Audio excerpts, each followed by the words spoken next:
அதையும் நான் பதிவு பண்ணேன். நான் போய் சொல்லல. நான் அதையும் தான் பதிவு பண்ணேன். நீங்க பேச தைரியம் இருந்தா உட்கார்ந்து பேசுங்க. நான் அருவருப்பா இருக்கேன்னா அதுக்கு எதுவும் பண்ண முடியும். நாங்க தான் படிக்க வைக்கணும், நாங்க தான் அடுத்த கட்டத்துக்கு பெண்களை நகர்த்தணும், இது கிடையாது. நான் உங்களுக்கு ஓட்டு போட்டு உங்களை ஒரு இடத்துல நான் உட்கார வைக்கிறேன் அப்படின்னா எனக்கான உரிமைகள் மீட்டெடுக்க வேண்டியதும் அந்த அரசினுடைய கடமை தான். இதுல மக்கள் அந்த அரசாளர்களுக்கு எந்த காலத்திலையும் நன்றியோட இருக்கணும்னு தேவையில்லை. நாங்க தான் உங்களுக்கு இந்த பிச்சை போட்டோம், எங்களால தான் நீங்க படிச்சீங்க, எங்களால தான் நீங்க அடுத்த கட்டத்துக்கு நகர்ந்தீங்க, எங்களால தான் நீங்க ஓசி பஸ்ல போறவங்க தானே இப்படின்லாம் பேசி செய்யணுங்கிற அவசியமும் கிடையாது. மதுவுடைய விற்பனை தமிழக வருவாயில் 1.5% சொன்னாங்க. ஆனா அது 18%. ஒண்ணு அவங்களுக்கு புள்ளி விவரமே தெரியலன்னு வச்சுக்கிறதா, இல்ல தெரிஞ்சு மக்களை ஏமாத்துறாங்கன்னு வச்சுக்கிறதா, ரெண்டுமே ரொம்ப மோசம். சொல்வதை தான் செய்வோம், செய்வதை தான் சொல்வோம்னு சொல்லி வந்த ஆட்சியில எதுவுமே செய்யலங்கிறத இந்த ஒரு வருஷத்துல போராட்டத்திலேயே நம்ம பார்த்துட்டோம். சுட சுட இன்னைக்கு வாக்குறுதி கொடுக்கறது, ஸ்டிக்கர் ஒட்டுறது, இந்த மாதிரி ஒவ்வொரு இடங்கள்லயும் ஏமாத்துறது. 505 வாக்குறுதிகளை கொடுத்து அதுல பாதிக்கும் மேற்பட்ட வாக்குறுதிகளை பத்தி கவலையே படல.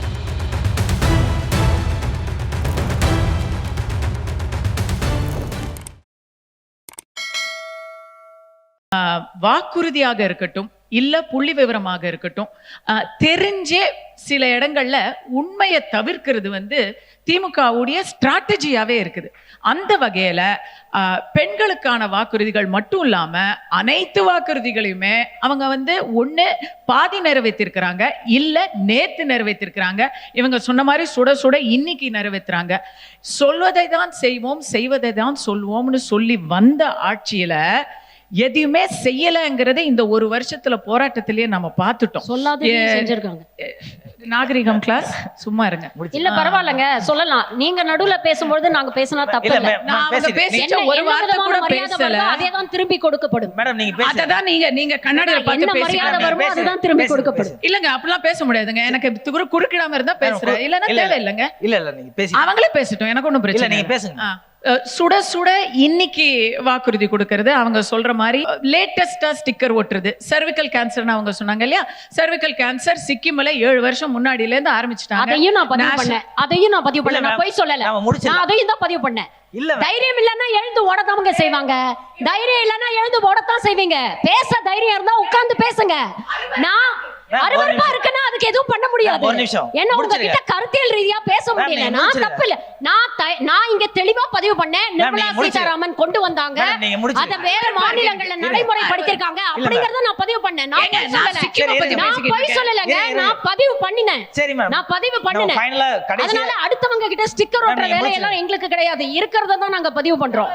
தைரியம் இருந்தா பேசுங்க, இல்லன்னா எழுந்து போங்க. பயந்துட்டு எழுந்து போறீங்கன்னா எப்படி நீங்க பிரச்சனை இல்ல. ஆமாங்க, உங்கள மாதிரி தீய சக்திகளை பார்த்தா நான் பயந்துட்டு துஷ்டரை கண்டா நாங்க தீய சக்தியாவே இருந்துட்டு போறோங்க. துஷ்டரை கண்டா நான் தூர விலகுவேங்க. இட்ஸ் ஓகேங்க, நாங்க துஷ்டங்களாவே இருந்துட்டு போறோம். இருந்துட்டு போறோம் இல்ல இருக்கீங்க, அதே வெக்கம் இல்லாம சொல்றீங்க. துஷ்டர்களா தான் தோணும். உண்மையை பேசுறவங்கள பார்த்தா உங்களுக்கு துஷ்டர்களா தான் தோணும். என்ன பண்றது? உண்மையை பேசுங்கன்றது சீன் போட தெரியாதுங்க. எங்களுக்கு நேர்மையான அரசியல் தான் தெரியும். சீன் போட அரசியல் எங்களுக்கு தெரியாது. வேணாம் மக்கள் பாத்துட்டு இருக்காங்க. நம்ம ரொம்ப இல்லங்க, போய் சொன்னதா பதிவு பண்ணா நான் அதுக்கு மறுப்பு சொல்லத்தாங்க செய்றேன். நான் நிர்மலா சீதாராமனுக்கு கிரெடிட் கொடுத்தேன். மற்ற மாநிலங்கள்ல, பஞ்சாப் போன்ற மாநிலங்கள்ல இது நடைமுறையில இருக்குங்கறத நான் பதிவு பண்ணேன். அத சொல்லிட்டு தான் நான் பதிவு பண்ணேன். அப்படி இருக்கும்போது ஷர்மிளாவை பத்தி நான் பேசல. நான் ஷர்மிளாவை பத்தி பேசல. நீங்க என்ன தான் கை காட்டி பேசுறீங்க? நீங்க என்ன கை திமுகவா? நீங்க என்ன கை காட்டி ஏன் பேசுறீங்க? என்ன கை காட்டி ஏங்க பேசுனீங்க? என்ன கை காட்டி இல்ல. நீங்க கை காட்டி பேசுறீங்க. போட்டு பாருங்க. நீங்க போட்டு பாருங்க. கை கட்ட போச்சு. நீங்க போட்டு பாருங்க. மேம் ஒரே நிமிஷம், அடுத்தடுத்து நம்ம போய்டுவோம். நீங்க கொஞ்சம் முடிச்சிருங்க மேம். சகோதரி ஷாமிலி மதுவுடைய விற்பனை தமிழக வருமானத்தில், தமிழக வருவாயில் 1.5% சொன்னாங்க. ஆனா அது 18%. இதுதான் உண்மையான புள்ளி விவரம். 16.1 VAT exclusive, VAT included 38.7%. மாநில அரசின் 30%. VAT-ஐயும் சேர்த்தீங்கன்னா 30%. இதுதான் உண்மை நிலவரம்னு இருக்கும் பொழுது, ஒண்ணு அவங்களுக்கு புள்ளி விவரமே தெரியலன்னு வச்சுக்கிறதா, இல்ல தெரிஞ்சு மக்களை ஏமாத்துறாங்கன்னு வச்சுக்கிறதா, ரெண்டுமே ரொம்ப மோசம். நம்ம தெரிஞ்சு ஏமாத்துறவங்களும் மோசம்தான், தெரியாமையே ஆட்சி நடத்துறவங்க அதை விட மோசம். இந்த மாதிரி ஒவ்வொரு இடங்கள்லயும் ஏமாத்துறது, ஒவ்வொரு இடங்கள்லயும் சொல்வதை தான் செய்வோம், செய்வதை தான் சொல்வோம் அப்படின்னு சொன்னதுல எதையுமே செய்யல. 505 வாக்குறுதிகளை கொடுத்து அதுல பாதிக்கும் மேற்பட்ட வாக்குறுதிகளை பத்தி கவலையே படல. போராடியவர்களுக்கு இதோ நேற்று இன்று அப்படின்னு லேட்டஸ்டா கொஞ்சம் கொஞ்சம் கிள்ளி கிள்ளி கொடுக்கறது, இப்படி எந்த இடத்துலயுமே சொன்னதையும் செய்யல. போன வாட்டி வாக்குறுதி அதுதான் சொல்லிட்டாங்க மேடம், மதுவிலக்குன்னு சொல்லுவோம், வருஷத்துக்கு 2 கோடி வேலை வாய்ப்பு சொன்னாங்க, பண்ணிட்டாங்களா? புல்லட் ட்ரெயின் வருதுன்னு சொல்றாங்க, வந்துருச்சா? 100 ஸ்மார்ட் சிட்டிஸ் என்ன ஆயிடுச்சு, அது வந்துருச்சா? முதல்ல நம்ம முகத்தை கண்ணாடியில பாத்துக்கணும்ல. நீங்க சொன்ன வாக்குறுதிகள் என்னத்த பெருசா நிறைவேற்றி இருக்கிறீங்க? 505 அப்படின்னு மத்தவங்களுக்கு பட்டியலிட தெரியும் போது நீங்க என்ன வாக்குறுதி சொல்லுங்க? வருஷத்துல 2 கோடி வேலை வாய்ப்பு உருவாக்கிட்டீங்களா மேடம்? சொல்லுங்க. ஒவ்வொருத்தர் அக்கவுண்ட்ல 15 லட்சம் ரூபாய் போடுறேன் அப்படின்னு பேசுறீங்க. அதுக்கப்புறம் அது ஜும்லான்னு சொல்லி அமித்ஷா உள்ளூர் இன்டர்வியூல பேசினாரு. அதுக்கான வீடியோ ஆதாரம் இருக்கு. அடுத்தடுத்து போனோம், நீங்க கொஞ்சம் சரி. இவங்க பாட்டுக்கு அது ஓகே. நான் அடுத்த பாயிண்ட்க்கு வரேன். ஏன்னா அதெல்லாம் பத்தி பேச முடியாதுல்ல, அதான் அடுத்த பாயிண்ட்க்கு போயிட்டாங்க. இப்ப அதே பேசவா? ஏன்னா உங்களோட பொய்களுக்கு இங்க பதில் சொல்றதுக்கு தேவையில்லை. அதுதாங்க, நீங்க மட்டும் தான் சத்தியகீர்த்தி, மத்தவங்க எல்லாம் பொய் சொல்றாங்க. நீங்க பொய் சொல்றீங்க. நீங்க 12 வருஷமா சொல்லிட்டு இருக்கீங்க, இதே விடயத்தான் சொல்லிட்டு இருக்கீங்க. 12 வருஷமா அதே விடயத்தான் சொல்லிட்டு இருக்கீங்க. மதுவிலக்குக்கு முதல்ல போடுவேன்னு சொன்னப்போ ஏன் தெரியுமா தோத்தாங்க? பாண்டிச்சேரியில மதுவிலக்கு கொண்டு வர வேண்டியதானே? பாண்டிச்சேரியில நீங்க தான் ஆட்சியில இருக்கீங்க, கொண்டு வர வேண்டியதானே மதுவிலக்கு? குஜராத்லயும் பீகார்லயும் கொண்டு வந்த மாதிரி பாண்டிச்சேரியில கொண்டு வாங்க, அதுக்கப்புறம் பேசுங்க. அடுத்தது தமிழ்நாட்டை பொறுத்த வரைக்கும் அம்மாவை மதிப்பவர்களுக்கும் தான் ஓட்டு. நீங்க உங்களோட கடைசியா உங்களோட கருத்தை பதிவு பண்றீங்க. பாஜக சார்புல மத நல்லிணக்கம், சனாதன எதிரி அப்படின்னு அக்கா பதிவு பண்ணிட்டு இருக்காங்க. சரி, பரவாயில்ல. இப்ப முதல் சுற்றுல வந்துட்டு எல்லாரும் அவங்க மகளிருக்காக கொடுத்த திட்டங்கள் அப்படின்னு சொல்லிட்டு என்னோட CPU ப்ராசஸர் வெடிக்கிற அளவுக்கு லிஸ்ட் அவுட் பண்ணிட்டே இருந்தாங்க. திருப்பரங்குன்றத்துல 300 வருஷத்துக்கு முன்னாடியில இருந்து இருக்க ஒரு பழக்கத்தை திடீர்னு வந்து ஒரு பிரச்சனை, ஒரு எலிமெண்ட், ஒரு ஆன்டி சோஷியல் எலிமெண்ட் வந்து பிரச்சனை பண்ணும் பொழுது போலீஸை ஏவி அதை ஒரு பெரிய சிக்கலாக மாத்தி அதுல எந்த தீர்வும் காணாத திமுகவும் ஒண்ணுதான். இதுல வந்து அந்த விளக்கு ஏத்துற தூண் கிடையாது, இது இங்க வந்து இது பண்ணக்கூடாது அப்படின்னு சொல்லி அதற்கு முட்டுக்கட்டை போட்ட பாஜகவும் இங்க ஒண்ணுதான். இவங்க 2 பேரும் பேசுறதுல எந்த சொல்யூஷனும் யாரும் இங்க அரைவாக முடியாது. பேசிக்கலி இது உள்ள டீப்பரா டெல் பண்ணி போனா ரெண்டும் ஒண்ணுங்கிற எண்ட்ல மேடம். இது எஸ்கேபிசம். யாராவது ஒரு பக்கம் நில்லுங்க. This is escapism. Please stand on one side. யாராவது ஒரு பக்கம் நில்லுங்க. நீங்க பேசி முடிச்சிருங்க. ஓகே. இப்போ வந்து முதல் சுற்றுல வந்து எல்லாருமே வந்து இந்த மகளிருக்கான என்ன திட்டங்கள் எல்லாம் நாங்க அறிவிச்சிருக்கோம் இந்த ஆண்டுன்னு சொல்லிக்கிட்டே போனாங்க. இவங்க எல்லார்கிட்டையும் நான் பொதுவா பார்த்த ஒரு விஷயம் என்னன்னா, ஒரு குளோரிபிகேஷன் இருந்தது, ஒரு தற்பெருமை சார்ந்த ஒரு இது இருந்தது. இதுல இப்ப இவங்க சொன்ன பாதி திட்டங்கள் இருக்குல்ல, இவங்க லிஸ்ட் அவுட் பண்ண பாதி திட்டங்கள், நீங்க ஒரு RTI டேட்டா, ரொம்ப பேசிக்கான ஒரு RTI இப்ப நானே வச்சிருக்கேன், வேணும்னா நான் போயிட்டு கூட உங்களுக்கு நான் வழங்க முடியும். நான் இங்க என்ன சொல்ல வரேன்னா, நாங்க வந்து இந்த மாதிரியான திட்டங்கள் எல்லாத்தையும் மகளிருக்காக கொடுத்தோம். இதுல வந்து அம்மா எப்படி அதை இமோஷனலா கொண்டு போய் சேர்த்தாங்க, ஐயா கருணாநிதி அவர்கள் எப்படி அதை கொண்டு போய் இமோஷனலா சேர்த்தாங்க, அதை எப்படி அடுத்த படிநிலை எடுத்துட்டு போனாங்க, பெண்களுக்கான சமூக நீதி சார்ந்த சிந்தனை, பெண்களுக்கான விடுதலை கோரிய அரசியல், இதெல்லாம் வந்து எப்படி நாங்க எடுத்துட்டு போனோம் அப்படின்னு ரொம்ப பேஷனேட்டா பேசினாங்க. நான் ஒண்ணு சொல்ல விரும்புறேன். தொடக்கத்துல வந்து ஷாம்லி அவர்கள் வந்து சஃப்ரஜெட் மூமெண்ட்டை பத்தி பேசினாங்க. உலக அரங்குல 1800களின் தொடக்கத்தில் உருவானதுதான் சஃப்ரஜெட் மூமெண்ட், விமன் சஃப்ரஜெட் மூமெண்ட். அப்ப வந்து பெண்களுக்கான வாக்குரிமை, பெண்களுக்கான வேலை உரிமை, பெண்களுக்கான ஊதியம், பெண்களுக்கான ஆடை சுதந்திரம், பெண்களுக்கான பாடிலி அட்டானமி ஃபார் விமன், அதாவது என் உடல் என் தேர்வு, என் உடல் குறித்த தேர்வுகளை நானே தெரிவு செய்ய முடியும், இது போன்ற விஷயங்களை முன்வைத்து உலக அரங்குல பல்வேறு தளங்களில் பெண்கள் வந்து போராட ஆரம்பிச்சாங்க. அதில் இந்தியாவிலும் அந்த தாக்கம் உண்டு. அன்னி பெசன்ட் அம்மையார் வந்து இங்க வந்தாங்க. அன்னி பெசன்ட் அம்மையார் is a part of the women suffragette movement. அவங்க இங்க வந்த வரலாறு இருக்கு.